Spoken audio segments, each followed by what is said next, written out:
तो आज की जो हमारी चर्चा का विषय है वो है असफलता का डर। और चलिए एक सवाल से ही शुरू करते हैं। ये सवाल सीधे हमारे स्रोत से है। बिल्कुल। क्या कभी किसी सपने को, किसी आइडिया को सिर्फ इसलिए मतलब ठंडे बस्ते में डाल दिया क्योंकि मन में वो एक छोटी सी आवाज आई कि अगर मैं फेल हो गया तो? और लोग क्या कहेंगे? हाँ, लोग क्या कहेंगे, ये तो शायद सबसे बड़ा डर है। अगर इस सवाल से जरा भी जुड़ाव महसूस हो रहा है तो आज की ये बातचीत बहुत काम की हो सकती है। सही बात है। आज का हमारा मिशन इस स्रोत की मदद से ये समझना है कि असल में असफलता नहीं बल्कि उसका डर हमारा सबसे बड़ा दुश्मन क्यों है। स्रोत तो इसे एक खामोश जहर कहता है, साइलेंट पॉइजन। बिल्कुल। और ये समझना इसलिए भी जरूरी है क्योंकि ये डर, आप देखिए, किसी महामारी से कम नहीं है। अच्छा। ये उन अनगिनत संभावनाओं का कब्रिस्तान है जहां बेहतरीन आइडियाज, टैलेंट और सपने सिर्फ इसलिए दफन हो गए क्योंकि किसी ने पहला कदम उठाने की हिम्मत नहीं की। वाह। और आज की हमारी चर्चा का जो केंद्र बिंदु है वो स्रोत का यही मुख्य विचार है। फेलियर नहीं बल्कि फेलियर से डरना आपकी सबसे बड़ी गलती है। और आज हम इसी एक लाइन के रेशे रेशे अलग करके देखेंगे। हाँ। तो चलिए इसी खामोश जहर की बात करते हैं। स्रोत कहता है कि ये धीरे धीरे हमें अंदर से खोखला करता है और ये 3 मुख्य तरीकों से नुकसान पहुंचाता है। पहला, ये आपको कोशिश करने से ही रोक देता है। हाँ, ये तो सबसे पहला और सबसे बड़ा असर है। कोई भी नया काम शुरू करने से पहले ही मन में क्या होगा अगर कि एक पूरी फौज खड़ी हो जाती है। क्या होगा अगर पैसे डूब गए? क्या होगा अगर लोगों ने मजाक उड़ाया? और ये क्या होगा अगर की जो फौज है वो असल में डर के सिपाही हैं। ये असलियत नहीं है, सिर्फ कल्पना है। अच्छा। मनोवैज्ञानिक भाषा में इसे कैटास्ट्रोफाइजिंग कहते हैं, मतलब राई का पहाड़ बनाना। हमारा दिमाग हमें बचाने के लिए सबसे बुरे नतीजे की कल्पना करता है। लेकिन इस प्रक्रिया में वो हमें एक तरह से लकवाग्रस्त कर देता है। बिल्कुल। और दूसरा असर ये होता है कि ये आपको एक औसत, एक सुरक्षित जिंदगी में कैद कर देता है, कंफर्ट जोन में। हाँ, आप वही रास्ता चुनते हैं जिस पर हजारों लोग पहले चल चुके हैं क्योंकि वो जाना पहचाना और सुरक्षित है, भले ही वो आपको कहीं न ले जा रहा हो। सही कहा। और तीसरा और मेरे हिसाब से सबसे खतरनाक असर, ये धीरे धीरे आपके आत्मविश्वास को खा जाता है। हर बार जब आप डर की वजह से पीछे हटते हैं तो आप अनजाने में अपने दिमाग को ये ट्रेनिंग दे रहे होते हैं कि तुम काबिल नहीं हो। और कुछ समय बाद आप इस झूठ पर यकीन करने लगते हैं। इसीलिए स्रोत इसे एक धीमा लेकिन पक्का असर करने वाला जहर कहता है। यहाँ पर यह समझना भी बहुत दिलचस्प है कि ये खामोश जहर काम कैसे करता है।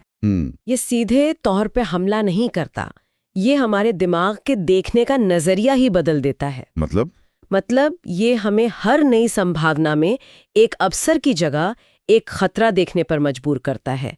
इसे थ्रेट रिस्पॉन्स बनाम चैलेंज रिस्पॉन्स की तरह समझ सकते हैं।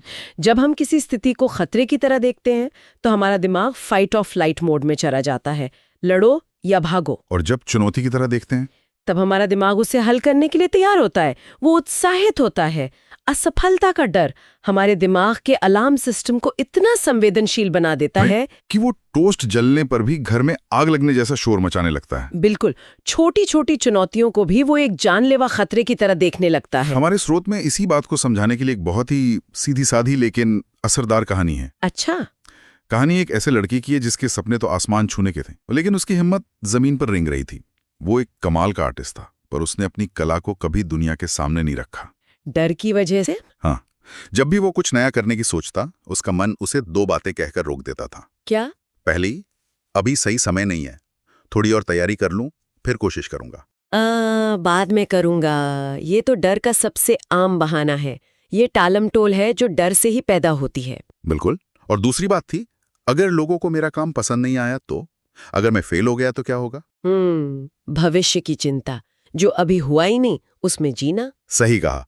और कहानी का अंत बहुत ही आम लेकिन दुखद है। क्या हुआ? सालों गुजर गए, उसका वो सही समय कभी नहीं आया। एक दिन उसने सोशल मीडिया पर देखा कि उसके साथ कॉलेज में पढ़ने वाले कुछ लोग जो उससे कहीं कम काबिल थे, आज जाने माने आर्टिस्ट बन चुके थे। ओहो। तब उसे एहसास हुआ कि वो लोग इसलिए आगे नहीं बढ़े कि वो उससे बेहतर थे, बल्कि इसलिए कि उन्होंने हिम्मत की थी, पहले ही हार मान ली थी। इस कहानी का सार बहुत गहरा है। यहाँ 2 तरह की मानसिकता वाले लोग हैं। एक वो लड़का जिसने डर से समझौता कर लिया, उसने अपनी जिंदगी के फैसलों का रिमोट कंट्रोल डर के हाथ में दे दिया। और दूसरे वो लोग थे जिन्होंने फेलियर से दोस्ती कर ली थी। असफलता से दोस्ती, इसका क्या मतलब है? अब देखिए, असफलता से दोस्ती करने का मतलब ये नहीं है कि उन्हें फेल होना पसंद था। कोई भी जानबूझकर फेल नहीं होना चाहता। सही बात है। इसका मतलब है कि उन्होंने असफलता को अपनी यात्रा का एक जरूरी हिस्सा मान लिया था, एक अनुभव न कि अंत। अच्छा। और यहीं पे स्रोत एक बहुत मजेदार कॉन्सेप्ट देता है, जिसे हम असफलता का स्पेक्ट्रम कह सकते हैं। असफलता का स्पेक्ट्रम मतलब असफलता के भी प्रकार होते हैं। हाँ, स्रोत के मुताबिक मोटे तौर पर 3 तरह की असफलताएं होती हैं। पहली है लापरवाही वाली असफलता, स्लॉपी फेलियर। ये तब होती है जब आप तैयारी नहीं करते, मेहनत नहीं करते। ये बुरी असफलता है और इससे बचना चाहिए। ठीक है। दूसरी है ज्ञान वाली असफलता, फेलियर। ये तब होती है जब आप कोई नया प्रयोग करते हैं और वो काम नहीं करता। हाँ, ये अच्छी असफलता है क्योंकि ये आपको डेटा देती है, आपको सिखाती है कि क्या काम नहीं करता। और तीसरी सबसे जरूरी, सीमा तोड़ने वाली असफलता, स्ट्रेच फेलियर। ये तब होती है जब आप कुछ ऐसा करने की कोशिश करते हैं जो आपकी मौजूदा काबिलियत से बहुत आगे है और आप उसमें कामयाब नहीं हो पाते। ये सबसे अच्छी असफलता है क्योंकि ये इस बात का सबूत है कि आप अपनी सीमाओं को तोड़ने की कोशिश कर रहे हैं। तो इसका मतलब ये हुआ कि अगर असफलता दुश्मन नहीं है तो वो एक शिक्षक है। एक ऐसा शिक्षक जो हमें वो बातें सिखाता है जो कोई किताब या यूनिवर्सिटी नहीं सिखा सकते। बिल्कुल। ठीक है, पर ये थोड़ा किताबी लगता है ना? क्या स्रोत कोई ऐसा ठोस उदाहरण देता है जिसे सुनकर लगे कि हाँ, वाकई में असफलता ने कुछ ऐसा सिखाया जो सफलता कभी नहीं सिखा सकती थी? हाँ, बिल्कुल। स्रोत कहता है कि असफलता हमें 3 बहुत साफ साफ बातें सिखाती है। पहली, कि आप कहाँ कमजोर हैं। जब हम फेल होते हैं तो हमारी कमियों पर एक स्पॉटलाइट पड़ जाती है जिसे हम नजरअंदाज नहीं कर सकते। सही है। दूसरी बात, वो हमें सिखाती है कि हमें क्या सुधारना है। और तीसरी, वो हमें बताती है कि अगली बार इसी काम को और बेहतर तरीके से कैसे करना है। मतलब हर असफलता अगली कोशिश के लिए एक ब्लूप्रिंट की तरह है। हाँ, और अगर हम इसे आपके बताए असफलता के स्पेक्ट्रम से जोड़कर देखें तो ज्ञान वाली असफलता हमें बताती है कि हमारी रणनीति में क्या सुधारना है, और सीमा तोड़ने वाली असफलता हमें बताती है कि हमें अपनी काबिलियत में क्या सुधारना है। इसी विचार को और विस्तार दें तो स्रोत की एक बहुत ही शक्तिशाली पंक्ति है। कौन सी? जिस इंसान ने कभी फेलियर नहीं देखा, उसने असल में कुछ नया किया ही नहीं। वाह, ये लाइन अपने आप में बहुत कुछ कहती है। बिल्कुल।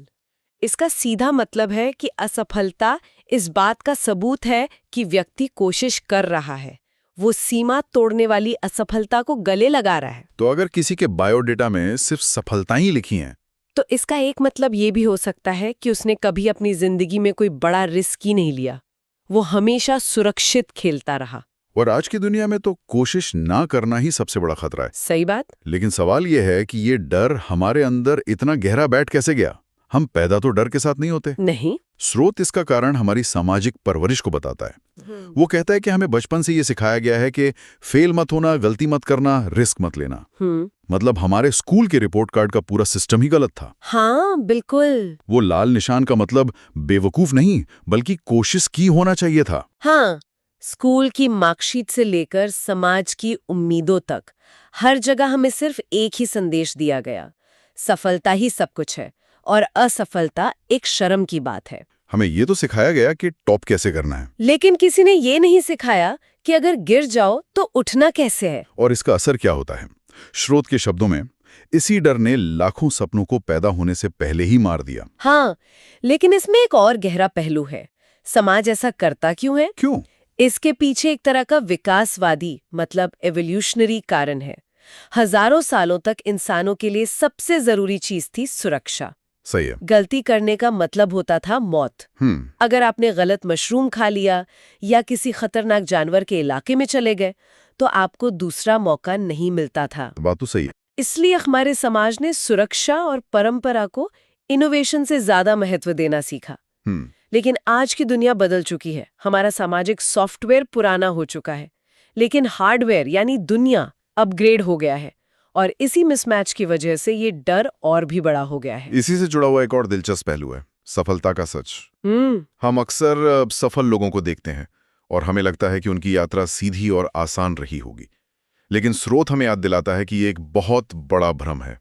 हाँ, हम सिर्फ नतीजा देखते हैं, बिल्कुल, उसके पीछे की मेहनत और ठोकरें नहीं। बिल्कुल। वो कहते हैं कि हर सफल इंसान की कहानी को अगर आप करीब से देखेंगे तो उसमें आपको कई असफलताएं, कई ठोकरें और कई मजाक उड़ाने वाले लोग जरूर मिलेंगे। सफलता कभी भी एक सीधी रेखा में नहीं मिलती। नहीं, ये उतार चढ़ाव से भरा एक रास्ता है। और यहीं पर वो निर्णायक अंतर सामने आता है जो सफल और असफल लोगों को अलग करता है। क्या? स्रोत के अनुसार दोनों तरह के लोगों में सिर्फ एक ही बुनियादी फर्क है।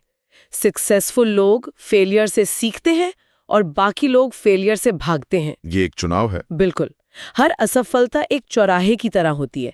एक रास्ता सीखने और आगे बढ़ने का है और दूसरा रास्ता डर कर पीछे हटने का है। सफल लोग पहले रास्ते को चुनते हैं। हाँ, वो ज्ञान वाली और सीमा तोड़ने वाली असफलताओं को ढूंढते हैं, उनका विश्लेषण करते हैं और फिर से कोशिश करते हैं। जबकि बाकी लोग हर असफलता को व्यक्तिगत हार मानकर या तो कोशिश करना छोड़ देते हैं या फिर उस रास्ते से ही भाग जाते हैं। तो यहाँ तक हमने डर को समझा, उसकी जड़ों को पहचाना और सफलता के साथ उसके रिश्ते को देखा। हाँ। अब सबसे जरूरी सवाल पर आते हैं कि इस डर से निपटा कैसे जाए। हाँ, इसे अपनी ताकत में कैसे बदला जाए। अच्छी बात यह है कि हमारा स्रोत इसके लिए कुछ बहुत ही व्यावहारिक और ठोस कदम बताता है। कुल 4 कदम है, एक तरह का टूल किट। हाँ, एक टूल किट। और इन कदमों में जो सबसे मजेदार बात है वो ये है कि सिर्फ कहने की बातें नहीं है, इनके पीछे असली मनोविज्ञान काम करता है। चलिए एक एक करके देखते हैं। पहला कदम है असफलता को अंत नहीं बल्कि एक डेटा पॉइंट समझिए। नजरिए में बदलाव। हाँ, जब भी आप फेल हूं तो इसे अपनी पहचान से न जोड़ें। ये ना सोचें कि मैं एक फेलियर हूं, बल्कि ये सोचें कि मेरी ये कोशिश फेल हुई है और इससे मुझे कुछ डेटा मिला है। ये एक बहुत ही महत्वपूर्ण मनोवैज्ञानिक बदलाव है। इसे स्टैनफोर्ड की मनोवैज्ञानिक कैरल ड्वेक ग्रोथ माइंडसेट कहती हैं। अच्छा। आप अपने परिणाम को अपनी काबिलियत का सबूत नहीं बल्कि सीखने की प्रक्रिया का हिस्सा मानते हैं। ये मैं फेल हो गया से मैं सीख रहा हूं की तरफ एक शिफ्ट है। बिल्कुल। दूसरा कदम है लोगों की राय से ज्यादा अपने लक्ष्य को महत्व दीजिए।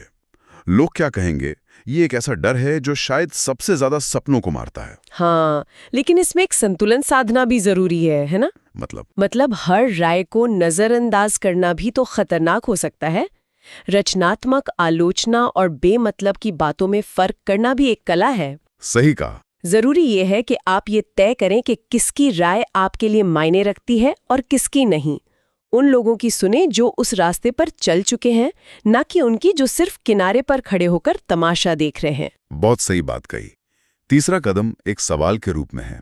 स्रोत कहता है कि हर असफलता के बाद खुद से पूछिए, मैं इससे क्या सीख सकता हूँ। ये एक सवाल आपके पूरे फोकस को बदल देता है। हाँ, आप निराशा और दुख से हटकर सीखने और सुधार की प्रक्रिया में आ जाते हैं। ये संज्ञानात्मक पुनर्मूल्यांकन का एक बेहतरीन उदाहरण है। ये क्या होता है? सीधे शब्दों में कहें तो ये किसी घटना को देखने का अपना चश्मा बदलने जैसा है। आप फैक्ट्स नहीं बदल रहे, बस उन्हें देखने का अपना नजरिया बदल रहे हैं। अच्छा। ये आपके दिमाग के जीपीएस को रीप्रोग्राम करने जैसा है। आप निराशा की लोकेशन डालने के बजाय सीख की लोकेशन डाल रहे हैं। वाह, ये बहुत अच्छा उदाहरण है। ये डाई के भावनात्मक असर को कम करके उसे एक तार्किक अभ्यास में बदल देता है। और चौथा और आखिरी कदम जो एक रिमाइंडर है, याद रखिए सबसे बड़ा फेलियर कोशिश ही न करना है। जिंदगी के अंत में इस बात का पछतावा नहीं होगा कि आप फेल हो गए, बल्कि इस बात का पछतावा होगा कि आपने डर के वजह से कभी कोशिश ही नहीं की। बिल्कुल। अमेज़न के संस्थापक जेफ बेजोस इसे रिग्रेट मिनिमाइजेशन फ्रेमवर्क कहते हैं। अच्छा। उन्होंने अपनी नौकरी छोड़कर अमेज़न शुरू करने से पहले यही सोचा था कि जब मैं 80 साल का हो जाऊंगा तो मुझे किस बात का ज्यादा अफसोस होगा। ये नौकरी छोड़ने का जिसमें शायद मैं फेल हो जाता, या फिर कभी कोशिश ही न करने का? जवाब साफ था, हमें अपनी असफलताओं से ज्यादा अपने वो काम याद रहते हैं जो हमने किए ही नहीं। तो ये चारों कदम मिलकर डर को एक दुश्मन से एक सहयोगी में बदल सकते हैं, एक दीवार से एक सीढ़ी में। बहुत खूब। तो आज की इस पूरी चर्चा का सार स्रोत की एक बहुत ही शक्तिशाली पंक्ति में छिपा है, जो फेलियर से डर गया वो जिंदगी से हार गया। एक सीधी और कड़वी सच्चाई है। असफलता जिंदगी का एक हिस्सा है, लेकिन उसका डर जिंदगी का अंत बन सकता है। असली जिंदगी, असली ग्रोथ, असली सफलता, वो सब इस डर की दीवार के उस पार है। बिल्कुल। और इसी विचार पर मैं श्रोताओं के लिए एक सवाल छोड़ना चाहूंगी। जरूर। स्रोत कहता है कि डर के पार ही आपकी असली जिंदगी है। तो इस पर थोड़ा और सोचते हैं।